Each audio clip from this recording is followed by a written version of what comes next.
Mais aujourd'hui, on va parler d'un piège dans lequel beaucoup tombent. C'est le pendule qui va trop loin dans l'autre sens. Autrement dit, les extrêmes. Une fois n'est pas coutume, pour vous illustrer cette idée, je vais prendre l'exemple de Marc. Marc avait 38 ans quand il a eu son déclic. Après des années de malbouffe et de sédentarité, il découvre sur YouTube un type qui ne mange que de la viande. Rien d'autre.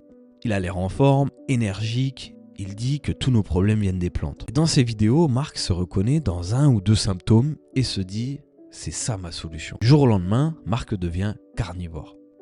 Pas je mange plus de protéines, non. Carnivore. Que de la viande et du beurre. 6 mois plus tard, Marc a perdu du poids, certes, mais il a aussi perdu ses amis qui ne peuvent plus manger avec lui, sa copine qui en a marre de ses sermons sur les toxines végétales et probablement quelques années d'espérance de vie. En fait, Marc est passé d'une prison à une autre. Les barreaux ont juste changé de couleur. Ce qui est arrivé à Marc, c'est le piège du pendule extrême. Et peut-être que vous le voyez venir, peut-être que vous l'avez frôlé également. Vous savez, c'est ce moment où vous passez de « je ne fais rien pour ma santé » à « je vais tout faire parfaitement ». Le tout ou rien, c'est un peu l'hiver déguisé en été. Ça a l'air d'un vrai changement, mais c'est juste un autre extrême. On vit dans une époque fascinante. Jamais on n'a eu autant d'informations sur la santé. Et dans le même temps, on n'a jamais eu autant de régimes complètement tarés. Bref, si votre régime a un nom de secte, c'est peut-être que c'en est une. Vous remarquerez que ces extrêmes sont toujours vendus comme la solution.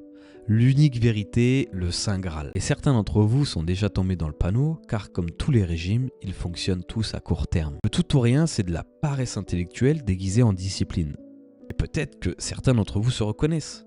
Ce raccourci du jamais ou alors toujours. C'est même un problème que l'on observe de plus en plus dans la société actuelle. Tout simplement parce que nous sommes submergés d'informations constamment et que notre cerveau ne peut tout simplement plus suivre. Ce que je vais vous dire va vous surprendre. Mais les extrêmes nous donnent une identité instantanément.